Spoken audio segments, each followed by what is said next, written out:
Hey guys, thanks for joining me today for part 2 of my investment education series here.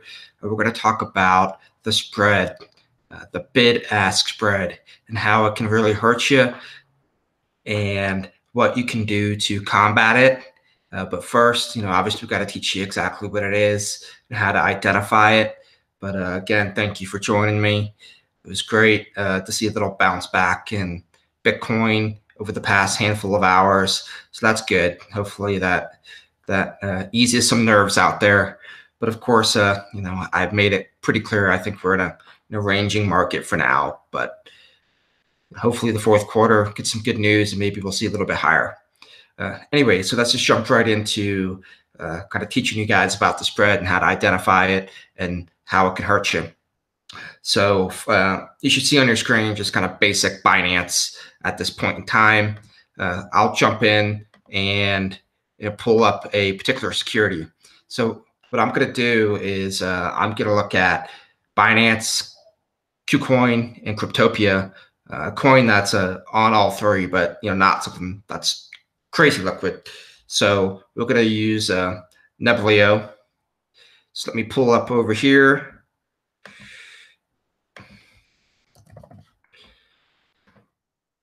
Any questions, definitely jump in. All right, so what is the bid-ask spread? Now you can identify it a couple of ways here. One, visually, you can just look at the depth chart. So the spread is the difference between the beginning of the red or purple, whatever color that is, and the green right here. So this gap right here is called the spread. And you can also identify it over here in the order book. You can just look at the difference between these two right here. So it looks like right now it's about 13, 14 sats. So it's just the difference between 29.13 minus 28.99. And what is that? I mean, that's basically the highest price somebody's willing to buy, which is this right here, and the lowest price somebody's willing to sell. That's pretty obvious. Now, when somebody talks about the spread, usually you want to talk about it in percentage form, because when you calculate your returns at the end of the day, you care about percent returns. So the bid-ask spread percent would be the ask minus the bid. So, here's the ask minus the bid divided by the ask. So let me get my handy dandy calculator. You can figure that out right here. So that's fairly, it's about 0.5% right now. So I would consider that not super large, but certainly not very tight. I mean, we can pull up another one. Let's just go to Bitcoin here. You see a little bit tighter spread. Here you see it literally, it's bouncing around a bit, but a lot of times it's basically a penny, if not a little bit wider than that. But as of right now, there seems to be a good amount of action going on, so it's kind of bouncing around. But when it settles, you easily see it, pennies, maybe a nickel, which, very, very tight. But of course, when the market's kind of going back and forth a little bit, it can kind of blow out, especially on crypto exchanges. So let's hop back to Neblio here. So again, just kind of take a mental snapshot of this. And I grabbed the order books yesterday. So when we get to my Google Doc, it's going to look a lot different just because it was from yesterday when the market was down. So don't worry about that. Let's take a look at KuCoin and see what we got there.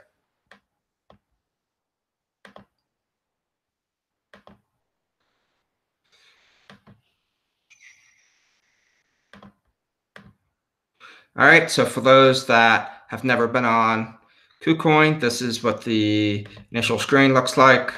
It's pretty straightforward. Head to markets, and then here, same thing, kind of as Binance, kind of search for it, pull it up, and here we go. So the depth is down here, but really we don't even need to necessarily look at that right here. We can just look at the order book, and you can immediately see the spread is dramatically wider here. You have 28.50 as the highest price somebody's willing to buy, the bid, and then you have 29.61 as the lowest price somebody's willing to sell. That is clearly much wider than what we saw on Binance. Let's hop over to Cryptopia, same exact coin. It's just, kind of stepping down in liquidity a little bit. And this is just one measure of liquidity. We'll get into very briefly kind of other measures as well. But let's take a look at Cryptopia, and you can see how the spread continues to vary depending on the exchange you're on, and why it is important to accurately identify the exchange you want to trade for a particular coin.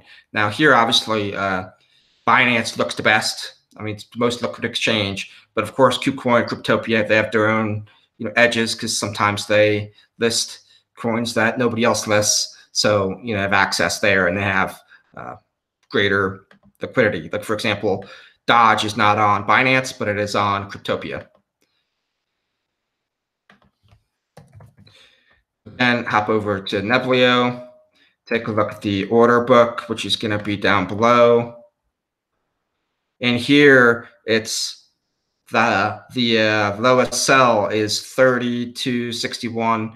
Cryptopia goes out to 8 decimals. So just to keep that in mind.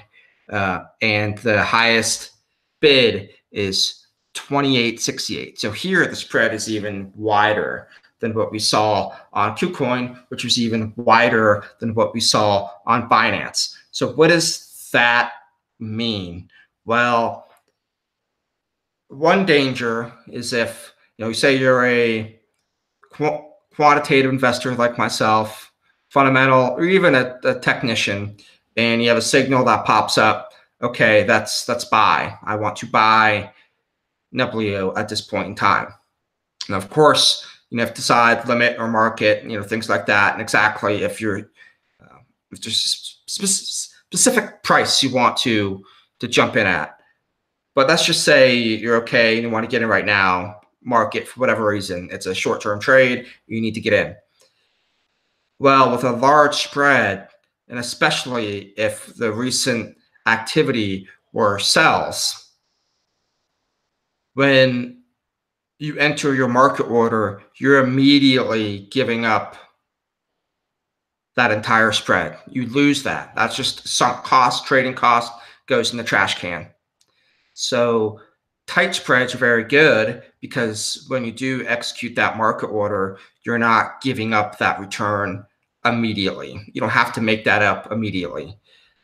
But when spreads are very wide, that is something you have to recognize, that your potential future return actually has to be a little bit higher, because you have to compensate for the fact that there is a wide spread. Now, one pretty basic trading strategy for, I would consider, ultra short day traders, in investment lingo, these could be considered scalpers. If they're kind of more retail oriented, or if they're professional, they can be market makers. What they do is they put orders on both sides of the deck, bids and asks, even closer to the top here. Why? They're trying to make that spread. They're trying to earn that percent difference between the two. And market makers, one, they're trying to earn that percent. That's kind of how they make their money. But especially in the traditional markets, they're tasked with creating an orderly market, keeping the market flowing. So having consistent orders, helping manage the spread, keep it tighter than it can be, is certainly a good thing. And this is also one reason why, if sometimes you might place an order in, and then you just see, feels like a bot just jumps in right in front of you. Doesn't matter if you put a big order in, small order, it doesn't matter. You just put something in, and then something just jumps right in front of you. A lot of times those are automated trades. You consider those like market makers. In a lot of cases, they're just trying to manage liquidity. So it's not necessarily a bad thing. It's just incredibly annoying if you're trying to get a a certain level of execution. But again, thanks guys for joining. So let's hop over to my handy dandy spreadsheet. You know how I love making these things. So it'll kind of allow us to get a little bit deeper than what we've done so far.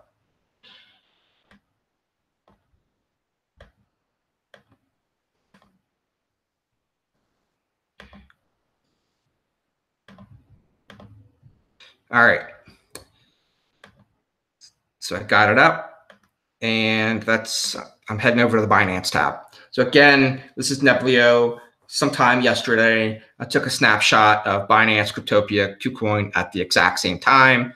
I think the market was moving quite a bit too, so maybe not a normal period, but either way, it's representative because it's actually what happened at a given point in time. So here's the order book.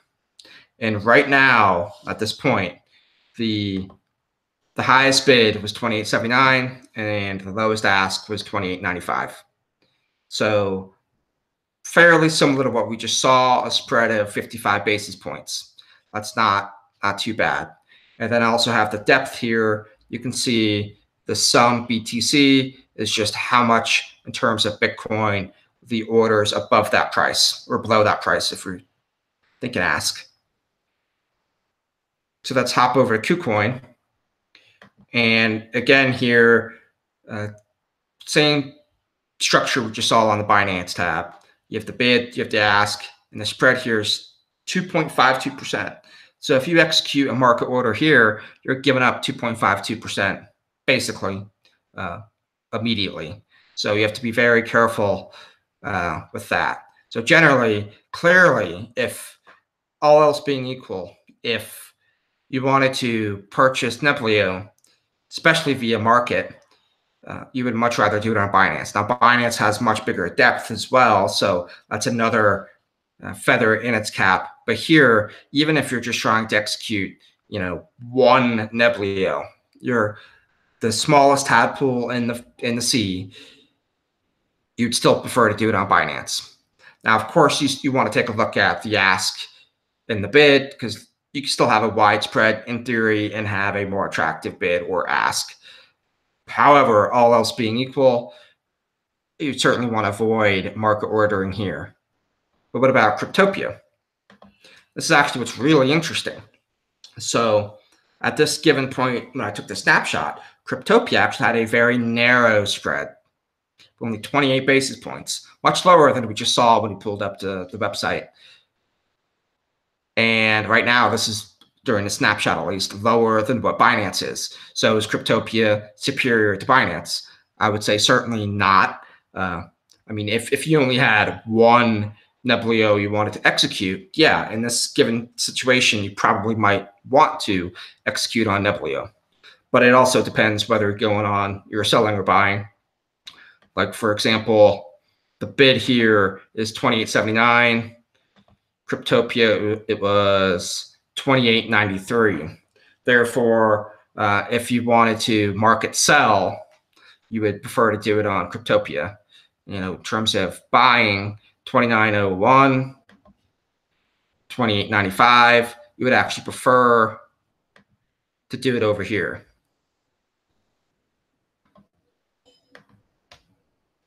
So, but either way, I always get these things labeled flip-flops. I think I might have, at least the way my brain works, left to right, I would have flip-flopped it in my brain, but that's neither here nor there. But the point is the spread is much more narrow. But is this superior? The answer is certainly not, because if you look at the depth, it's very, very thin over here in the bid side.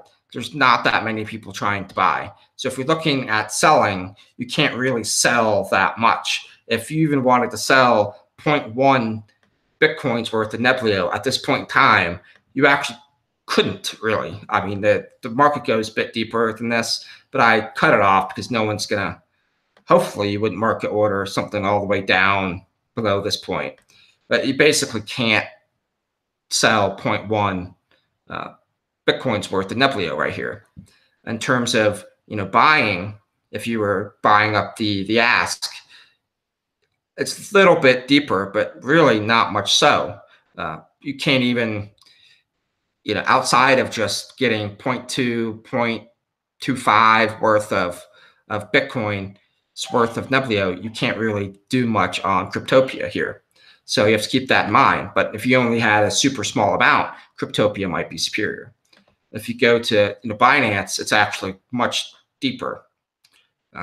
It gets deeper quicker. So I know the length of the bids here make it seem like it goes down further.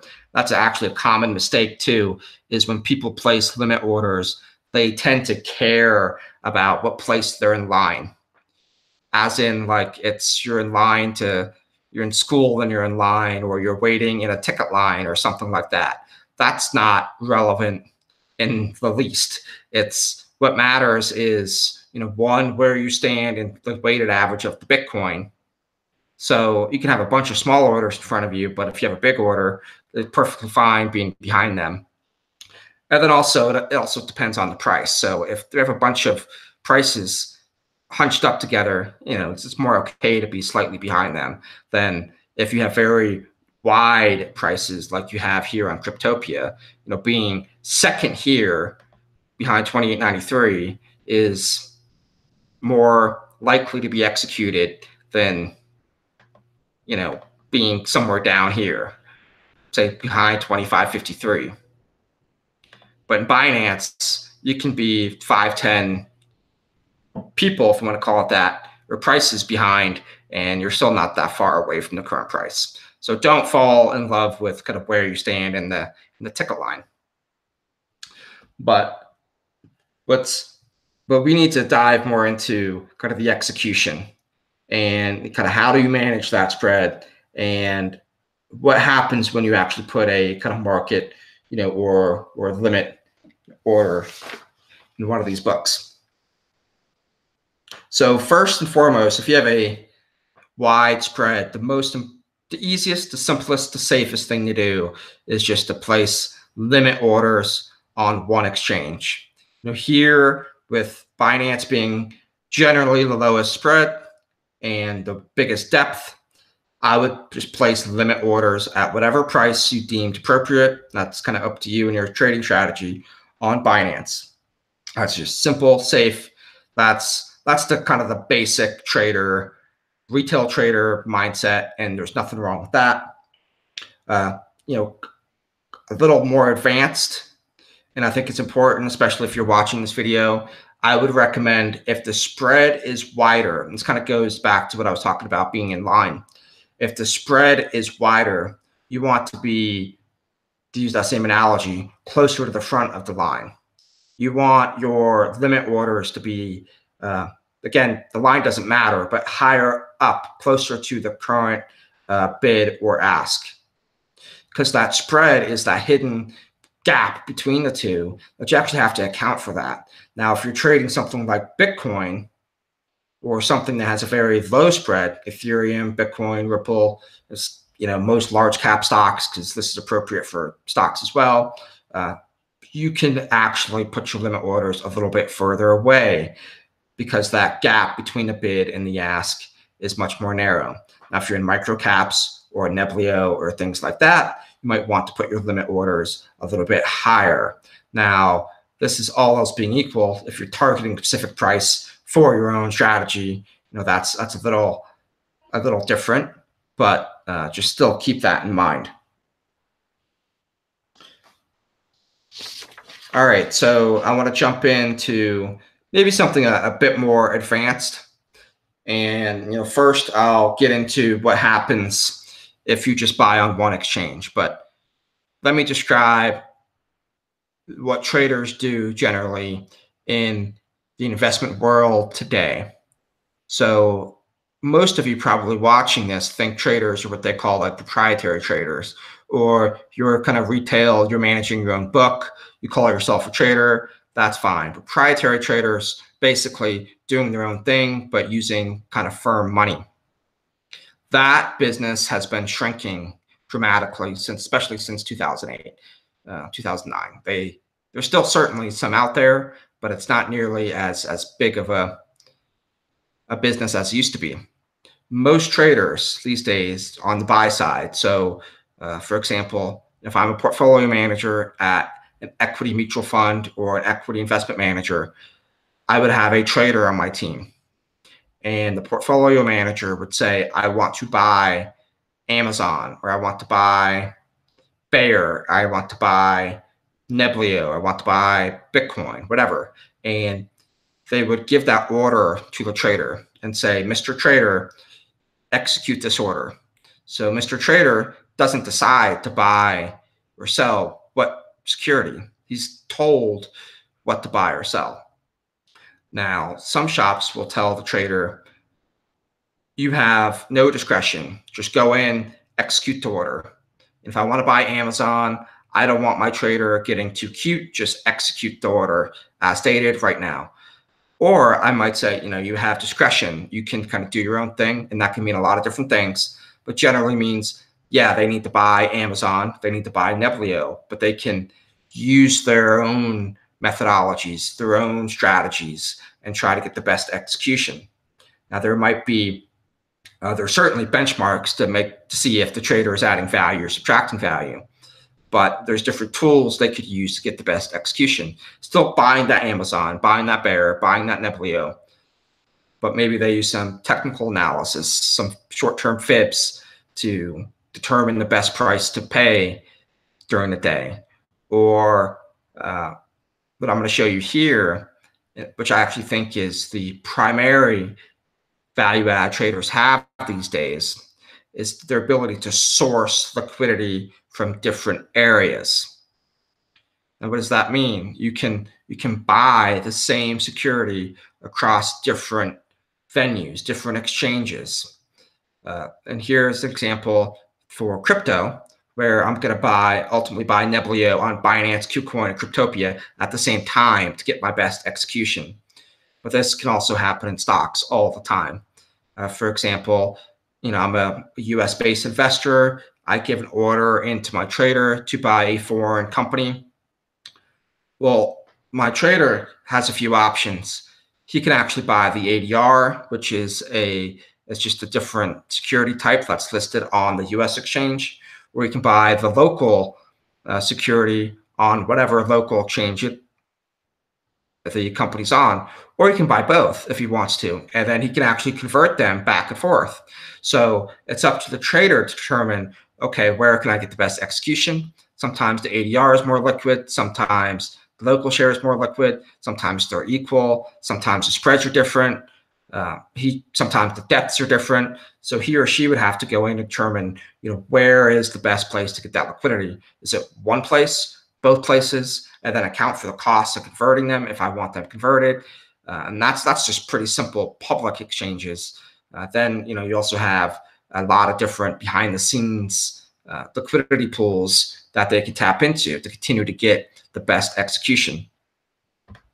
So if you have any questions on that, certainly feel free to ask. Okay. Scott mentioned, sorry, I just jumped to the chat. What about GDAX? Is there a good market maker, no fee strategy? I'm not sure. I would imagine, because there, right, it's the limit orders are free. So that would honestly make just playing that market maker, put the orders on both sides, awesome. Like I would prefer to do that on GDAX than I would on Binance, because I'm not paying any fees. Now, of course, every exchange has different fee structures. I'm not totally up to speed on all of them. A lot of them have breakpoints depending on how much volume you do. If you're a market maker and you're putting on both sides of the bid and ask, you're probably doing tremendous amounts of volume. So more than likely, you're paying very little fees. And if anything, exchanges want you to be there because you're providing that liquidity. But if you can find an exchange that's giving you no fee limit orders, yeah, I mean, that's a pretty basic strategy, is just to take advantage of the spread. Now, of course, if you're just sitting in your house or apartment, it's pretty difficult to be a market maker. A lot of these guys have, high frequency algos and things like that, especially on the stock and commodity and currency side. Crypto, it's probably a little bit easier because it's still such a young market, but It's still, you're kind of going to a gunfight with a knife, so to speak. Thanks for the question. So kind of going back here, now let's just assume that in this case, you have a signal that goes off, or you heard something about Neblio that's extremely bullish, and you want to buy right now. Like say they just launched their mainnet and there's a tremendous amount of users, whatever it might be. Who the heck knows? Doesn't matter. You want to get in right now. Or maybe somehow they're going to be listed on Coinbase. I don't know. Not that they're not, but just some really bullish news comes out and you want to buy right now. So what's the best way to buy? How do you buy Neblio at market, knowing these various bid-ask spreads and these various market depths? So in rows 22 to 28, I'm giving you an example of what your average execution would be given these order books I have above. Now, just keep in mind, I might go a little bit deeper, but I chopped them off once they really made no sense. What your average X would be at that level of Bitcoin. So if you just wanted to buy 0.25 Bitcoins worth of Neblio, if you did it on Binance, you'd get a price of $28.95. You can see it right here. Your order on row 4, 25.25 Bitcoins would be gobbled up by this limit order right here at $28.95.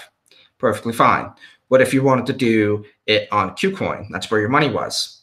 Well, your 0.25 would actually eat the 2902 and the 2910 limit orders on KuCoin. You wouldn't get filled and started chipping away at the 2915 ask on KuCoin. Now, what does that mean in terms of your execution?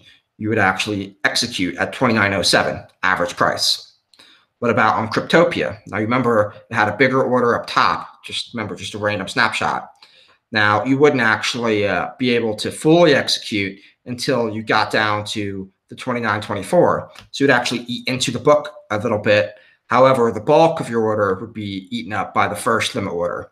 So you would have an average price of 2901. So if you just wanted 0.25 Bitcoins, best to market order it on Binance, then Cryptopia, then KuCoin in that order. Now, there's something to keep in mind too. Now, 0.25 Bitcoins probably isn't doing the trick, but if you execute a big order on one exchange, something could happen. By that, I mean, you could actually potentially start a FOMO run. You know, if you walked into Binance and you dropped a 5 Bitcoin order on Neblio, you're going to move the market tremendously. So you could either get people to start buying, which could be good for you, or you can get pushed right back down to where it began at 28.95 or somewhere close, and you just take immediate hit. Now, you never know how that is going to go. So, you know, ideally, you don't necessarily want to gobble up too much of any particular order book. And if you're going to gobble up a good chunk of order books, I would actually recommend you do it on multiple order books. And that would actually mitigate the chance of the price coming back down, because you have a lot of R bots out there. And if you place an order that eats up a good chunk of every order book, or a good amount of order books of Neblio in this case, the R bots are going to recognize, okay, maybe the price actually changed, and then they're not going to push you back down to where you began. So just keep that in mind too. So what about 0.5 Bitcoins? Again, here at Binance, you're basically getting the same execution at 28.95. You know, at KuCoin, you're really dropping down now. Like 0.5, you're going all the way to 3,500 in terms of price. Now, this is also something to keep in mind in terms of candles, why they can be tremendously illusionary. You know, here, this guy is just, just put an order in and you're going to see a top price that's much higher than probably what's real. But either way, his average price is $29.80. But here in Cryptopia, the book gets really thin. So even though they were the best, if you just wanted to execute 0.25 Bitcoins, now they're the worst if you want to execute 0.5 Bitcoins. And then you can kind of look at 1 Bitcoin, 1.5, 2. You can see the average prices. So as you eat the order book up, your average price gets worse. That's just logical. And then certain exchanges, you can't do it at all. So when I mentioned one of the primary tools and advanced technique that traders use these days is sourcing their liquidity from multiple places. That's what we're going to show you right here. So what if I had the same situation? I wanted to buy Neblio right now. And I had Bitcoin on multiple exchanges for a variety of reasons, right? So maybe I wanted to buy, I like Dodge, so I want some on Cryptopia. I like some on KuCoin. I like some on Binance, maybe some others. Who knows? But I have money on multiple exchanges, maybe for some operational safety reasons too, whatever it might be. What's the optimal way to execute this Neblio trade? Well, if I just wanted to buy 0.25 Bitcoins, it would be the 100% to execute a market order on Binance. I'd get my price at $28.95. What about 0.5? Exact same thing. Execute the whole thing on Binance. I'm happy. What about 1 Bitcoin?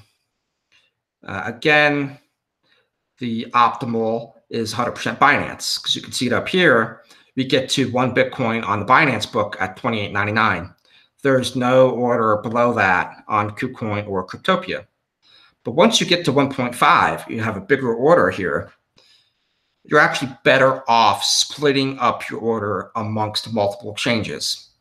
Now, many of you, I'm not dropping 1.5 Bitcoins worth of an order on Neblio. Maybe none of you are either, but this is just an example, and it can exist even with much smaller amounts. And this is also just what makes you a better, more aware investor and trader. So what if I wanted to execute 1.5 Bitcoins? What's my most optimal strategy? Would be to place 80% of my money as a market order on Binance, about 4 or 5% on KuCoin, and 15% on Cryptopia. Because these guys have this 2902 order, this has this 2901 order on Cryptopia. You want to eat some of that up. So if you did that, you actually get an average execution of 28.97, which is actually lower than what if you would have just done it on Binance alone, and certainly lower if you did it on KuCoin, and they can't even do it on Cryptopia. And you would actually save, by doing it this way, 22 basis points. That's actually a pretty healthy amount, to be honest with you. Now, what if you wanted to do the same thing for 2 Bitcoins? In this case, you would execute 67% of your order on Binance, 20% on KuCoin, and 13% on Cryptopia. So this kind of goes to show that even though Binance is the most liquid, these other exchanges serve a purpose, as a liquidity provider and ability to source your trades from various places. In this case, if you did that, you'd execute at 2902, which is definitely better than your 2915 that you could have done on Binance and Binance alone, and you would have saved 44 basis points. That's actually very big, just from a value add from sourcing liquidity from a few different places. Of course, you got to keep certain things in mind, right? So if you buy it on Cryptopia and eventually want to sell it, you have to deal with the large spread there. And of course, if you wanted to transfer it somewhere else, you might have fees. So there's a lot of little nuances here and there, but this is just kind of a broader theoretical discussion on how traders can source liquidity. Now, this is the case of you just want to blast a market order. Neblio's, like I mentioned, crazy bullish news is going to be on Coinbase. Obviously, there's going to be a lot more buy pressure at that given point. So if you want to get executed, you probably have to do a market order. But what if you just were okay doing a limit order? You were just a bit more patient. The same thing could apply. In this case, what I would do, I would actually place limit orders on all the exchanges and to see where I can begin to source the liquidity quickest. Because even though Binance is the deepest, is the most liquid, there's no guarantee that I'm going to get executed first at my price on Binance. So if I put it on all three, keep tabs on them, now this would be a much more actively managed strategy. I could actually manage my execution a little bit better and get increase my odds, better way of putting it, of getting executed. Because that's the chief problem with limit orders, is there's no guarantee you're going to get executed. So if you spread out your bets across multiple exchanges, your odds actually go up. Even though Cryptopia and KuCoin, they do not have a ton of liquidity, you can certainly get executed there. So guys, that wraps up my discussion on bid-ask spreads, how to calculate them and how they can hurt you, and kind of some tools you could use to fight back on them. Thank you for joining. I appreciate it. If you have any questions, obviously you can just direct message me on Twitter. On there, probably too much. So thanks, and I hope you guys have a great Sunday, depending on where you live. Take care, and I will be back soon.